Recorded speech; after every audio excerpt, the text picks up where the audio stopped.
tarde. Boa tarde, Sol. Tirar foto. Vou tirar foto. Gruda aqui pra tirar foto. É que na verdade eu tô sem microfone. Não dá. Gente, sério, olha, o tempo é uma coisa tão especial e preciosa, né? Mas ele também escapa, assim, quando você vê, já foi. Tá correndo, pega material que chega de última hora, já vocês vão saber o que chegou de última hora. A gente tá aqui quarta-feira, o melhor momento do Falando Nisso é quando você abre espaço no seu coração, quando você abre espaço na sua casa, pra gente estar juntinho de cada um de vocês. Isso daí não tem preço que pague, são 10 anos e não tem preço que pague isso pro Falando Nisso. Então a gente só pode ser grata a Deus e dizer cada um de vocês que há 10 anos acompanham Falando Nisso, nosso muito obrigada de coração. É sábado agora o aniversário do Falando Nisso, hein, Pedro Mariana? Dia 16. Ei, Pedrão! Bom, mas antes da gente falar sobre o assunto do dia, o assunto de hoje, a gente vai para a nossa mensagem, né, Pedrão? E é muito simples, não há nada pior do que você sentir o peso dos próprios erros esmagando aí a sua felicidade. Como pesa, né? Porque não há nada mais venenoso para a alma do que a raiva, do que o rancor, do que o ressentimento. Aí não tente enganar Deus, não, com um falso pedido de perdão. Ai, me dá perdão, porque Ele sabe qual é a sua verdadeira intenção. E nem sempre a desculpa, ela vem acompanhada de um coração bem intencionado. A gente sabe bem disso, né? Só se o pedido de perdão for verdadeiro, é que aí realmente vem o perdão do Pai. Tenta enganar Deus, não. Ele te conhece mais do que você mesmo. Esse é o nosso toque de quarta-feira. Zóio Verde conta pra nós, pra todo mundo de casa, o que tem no programa. Vamos lá então, Solange. Hoje tem fofura com bebê elefante tomando banho em piscina, tem absurdo desse rasante de avião no litoral sul e tem falcatrua envolvendo o Instituto Lula. Ligue pra gente, participe pelas redes sociais e utilize também o aplicativo Você na Band Vale. Pois é, vem pra cá, Gabi, o doutor já tá entrando, só um pouquinho, doutor, que o senhor já vai falar com a gente aí. O Luquinha tá preparando o programa pra gente, vai contar pra você o que tem hoje nesse papo de quarta-feira aqui. Mas antes, vale lembrar que são 10 anos de Falando Nisso, tem presente pra você, não só no Facebook, como no Instagram também. Todo mundo pergunta, mas quem faz o sorteio? Só pra esclarecer todo mundo de casa, todos os sorteios, ó, tem essa promoção do kit da Cooper aí, que você pode ir no nosso Instagram, você pode faturar todos esses prêmios aí que estão no Instagram. Tem no nosso Face 5 pares de ingressos do melhor cinema da nossa região, que é o Kinoplex, fica no Vale Sul Shopping. É muito fácil, você curtiu, compartilhou, você está concorrendo. Agora, tem a promoção que o Luquinha vai falar para você, de 10 anos do Falando Nisso. É pena que a gente não pode participar, né, Luquinha? De jeito nenhum. Vamos rapidinho então ver o VT para vocês saberem qual que é essa promoção. Vamos lá, Gabi, põe pra gente aí.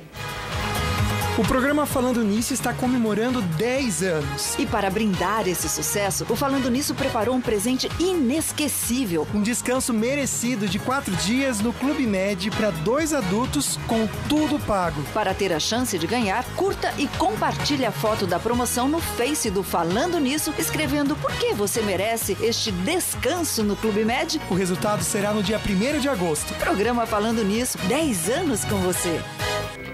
Claro que você não vai deixar de participar, né? Então bora conversar bastante, hoje é de papo cabeça.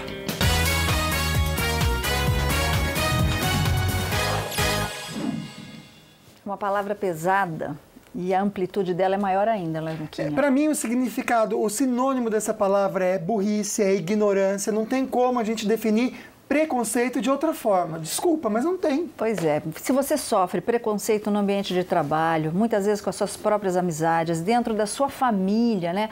Às vezes o preconceito é por causa da cor da pele, da condição, eu não digo nem escolha, mas da condição sexual, né, Luquinha? Pode ser também até pelo peso. As pessoas, às vezes, obesas sofrem também. As pessoas muito magras também podem sofrer preconceito. Religião. O mundo vive em guerra por conta de preconceitos religiosos. Então, a gente está aqui para tirar as dúvidas com ele. Não precisa se identificar, mas a gente vai entender um pouquinho dessa palavra com o psiquiatra Roland Ambrosio. Obrigada, doutor Roland, por estar aqui com a gente. Sol? Quanto tempo, querido? Tudo bem? Obrigada, doutor. Obrigado, meu querido. Tudo Fica bem? à vontade. Obrigado. Viu? Valeu mesmo. Palavra feia essa, né? Muito. Preconceito. Muito feio. O que é o preconceito? Antes da gente falar sobre os tipos de preconceitos que existem, doutor. Sim, o preconceito, na verdade, você já tem uma ideia preconcebida a respeito de uma determinada coisa. E nisso a pessoa passa a separar, a discriminar, a não aceitar, né? E isso tem um componente cultural, um componente que é passado praticamente de pai para filho há muito tempo. Né? A criança não nasce com preconceito? Não, a criança nasce pura só, a criança não sabe mentir, a criança ela nasce pura. Na verdade, o preconceito ela é introduzido na criança pela educação, pelos pais, pelos vizinhos, pelas pessoas que convivem. E a criança passa a atuar de acordo com isso, né? Ok, então. Tá cheio de preconceito aí, Luquinha? Tá sim, Solange. Fazer uma pergunta que eu achei interessante aqui. Na verdade, antes de começar o programa, essa querida já tinha mandado, né? Ela não está comentando aqui o nome, ela pediu para não comentar o nome, mas é sobre o cabelo dela. Diz que na escola ela sofreu muito, porque ela diz que tem um cabelo crespo, e que hoje ela não sai de casa sem usar peruca.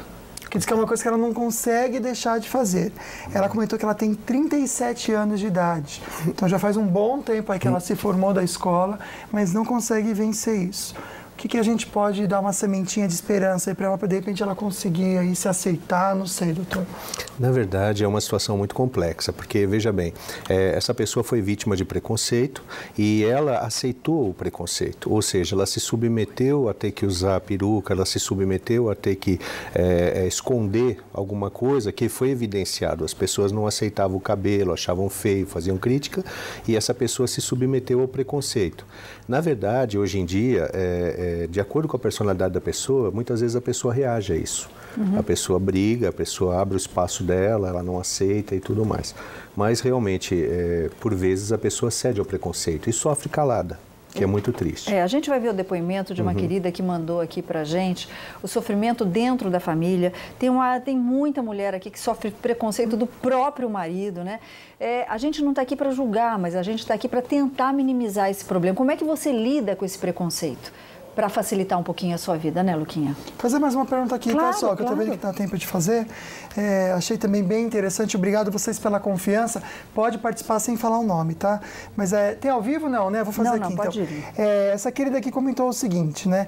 Que o problema na família dela é que ela é adotada. Olha a situação, né? E na família dela, até interessante que um dia eu estava conversando sobre a Gabi. Olha, Gabi, que interessante isso. Na família dela, ela é a única branca. Todos são negros. E diz que ela se sente, em alguns momentos, com os primos que são dela, né? Ela se sente aí um pouco rejeitada, se sente deixada de lado. Como que ela pode trabalhar isso? Ela teria que começar algum tipo de terapia, na verdade, porque ela tem dificuldade de se adaptar no meio, né? Não deveria ser assim, porque ela deveria ter sido acolhida, mesmo tendo sido adotada, com o mesmo amor, o mesmo carinho, e deveria ter sido rompido todos esses vínculos que têm a ver com a cor da pele e tudo mais. Mas isso, às vezes, não acontece. Então, na verdade, ela vai precisar de uma terapia e tudo mais para que ela possa aceitar. O problema básico é o seguinte, às vezes a personalidade da pessoa é uma personalidade muito dócil, ela não consegue lutar, ela não consegue reagir e ela se submete ao preconceito. Quer dizer, ela se torna fraca em relação a isso, Ela se torna fraca, né? Em relação a isso, exatamente. E quando o preconceito veio da própria pessoa, dela para ela mesma, né? O que a gente faz com isso, Luquinha? Já a gente responde você aí de casa, mas agora a gente fica bem antenado também, bem informado com as notícias da redação.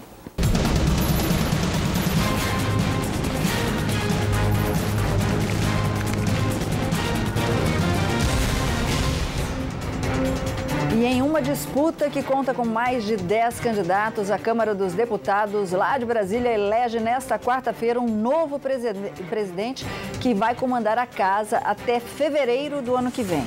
A eleição foi necessária depois da renúncia do deputado afastado Eduardo Cunha, do PMDB, no dia 7 de julho. E a gente vai para lá, ao vivo, até Brasília, saber os detalhes da votação com o deputado federal aqui da região, do Vale do Paraíba, Eduardo Cury. Boa tarde, deputado. Como é que está o clima aí, momentos antes dessa votação? Boa tarde, Solange, Lucas, aos amigos da Band. Olha, hoje é um dia especial no país. Agora à tarde, aqui na Câmara dos Deputados, nós vamos eleger o nosso novo presidente, depois da renúncia de Eduardo Cunha. São mais de 15 candidatos, mas temos 3 ou 4 candidaturas com mais força. Rosso e Esperidião Amin representando os partidos do Centrão, Marcelo de Castro representando o PMDB com apoio do PT e as antigas oposições representadas por Rodrigo Maia, com o apoio inclusive de nós, do PSDB. Acreditamos que essa eleição vai ser fundamental para sinalizar ao país de que as coisas estão mudando aqui também, sem Lava Jato, com uma pessoa que tenha credibilidade para tocar as reformas que o Brasil precisa. Muito obrigada, deputado. Aliás, reformas essa que inclui o nosso bolso, né? A economia do Brasil. Luquinha, a eleição para o presidente da Câmara está marcada aí a sessão para começar às 4 horas da tarde desta quarta-feira. Há quem diga que vai se estender por toda a noite aí. A votação será secreta, o que, na minha opinião, não deveria ser num país democrata, né? E vai acontecer pelo sistema eletrônico, onde são registrados os votos. Para que esconder o voto se eu ponho você aí em Brasília, não é verdade? Não, eleição de voto eletrônico desce difícil aqui na garganta, viu, Solange? Enrola, eu tenho meu pezinho atrás com isso, viu? Conversar com o Israel Goldenstein. Boa tarde, querido. Conta pra gente aí, notícia boa para quem trafega pela região? Graças a Deus, uma ótima notícia. Boa tarde, Lucas. Boa tarde, Solange Moraes. Para você de casa que nos acompanha aqui no Falando Nisso. Lucas, rodovia Presidente Dutra tem trânsito fluindo bem, sentido Rio de Janeiro, sentido capital paulista. O motorista também viaja com muita tranquilidade. Vai indo bem até lá em São Paulo. Lá ele para no quilômetro 208, mas ali rotineiramente é assim. Ali ele para em São Paulo. Agora, nossas estaduais, a rodovia dos Tamoios, Oswaldo Cruz e Floriano Rodrigues Pinheiro também apresentam ótimas condições de viagem, como podemos ver aí. E o motorista vai viajando bem até então. E para quem vai para São Paulo hoje pela rodovia Presidente Dutra e pretende ir até a capital paulista por causa do rodízio, não circulam veículos com placas finais 5 e 6 a partir das 5 horas da tarde. É contigo, Lucas. Obrigado, Sael. Boa tarde a você, um bom descanso. E a gente continua com as notícias. Solange. Pois é, e só um toquinho, a Polícia Federal lá de Pernambuco não está multando ainda a polícia, né, rodoviária, não está multando ainda quem não acende os faróis, viu, Luquinha? Eles vão dar um caráter educativo aí para as pessoas por 40 dias, né? Como a gente falou de estradas. E a Polícia Federal descobriu que uma empresa ligada à Odebrecht, olha só, gente, comprou uma sede para o Instituto Lula em São Paulo. O projeto não teria ido adiante por causa de pendências do imóvel na Justiça, porque senão poderia ter ido para frente. O prédio de 3 andares foi adquirido em 2010 pela DAG, de Salvador, que pertence a um amigo de Marcelo Odebrecht. A ligação entre o imóvel, a empresa e o ex-presidente foi feita com base em documentos apreendidos nas buscas no sítio de Atibaia, que era usado pela família de Lula. Foi encontrado um projeto de reforma e adaptação do imóvel. O Instituto Lula informa que funciona em um imóvel adquirido em 91 pelo antigo Instituto Cidadania. A Odebrecht não quis se manifestar. Os documentos estão sendo analisados desde que Lula perdeu o foro privilegiado. Quando o inquérito for concluído, daqui a 90 dias, a PF pode indiciar os investigados. A partir daí, o Ministério Público deve oferecer uma denúncia e o juiz Sérgio Moro decide se abre processo ou não. Vamos resolver logo essa lava-jato antes das eleições, né, Luquinha? Nada melhor que o tempo mesmo. A gente quer que vá logo, né, Solange?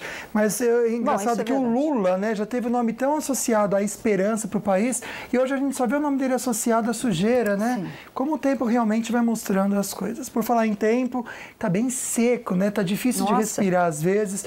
E até quando continua assim, a gente confere na previsão do tempo. Então a máxima em Campos do Jordão e também em Monteiro Lobato é de 22 graus. Aqui no Vale Bananal, máxima de 30, o mesmo em Roseira. E Jacareí, a máxima é de 29 graus, sem previsão de chuva na Serra, também aqui no Vale. E no litoral, com a máxima de 30 graus em Ubatuba. E também em São Sebastião, dia de verão mesmo, né? Pindamonhangaba, a máxima é de 29 graus. A gente está comentando desde segunda-feira que a temperatura vem caindo, isso acontece mesmo. Só que a chuva vai atrasar um pouquinho. Antes ia ser na sexta, agora a previsão é que seja no sábado à noite ou domingo de manhã. E a temperatura cai bastante, chegando a 18 graus. E um rasante de avião em plena praia, um grande perigo que a gente vai conferir no próximo bloco e comenta com vocês. E tem dicas também da Clínica da Hipnose para você. Olá só, olá Luquinha! Hoje no quadro Clínica da Hipnose nós vamos mostrar como se faz hipnose e como, através de um aparelho como esse, nós conseguimos medir o nível das suas emoções. É daqui a pouquinho o quadro Clínica da Hipnose.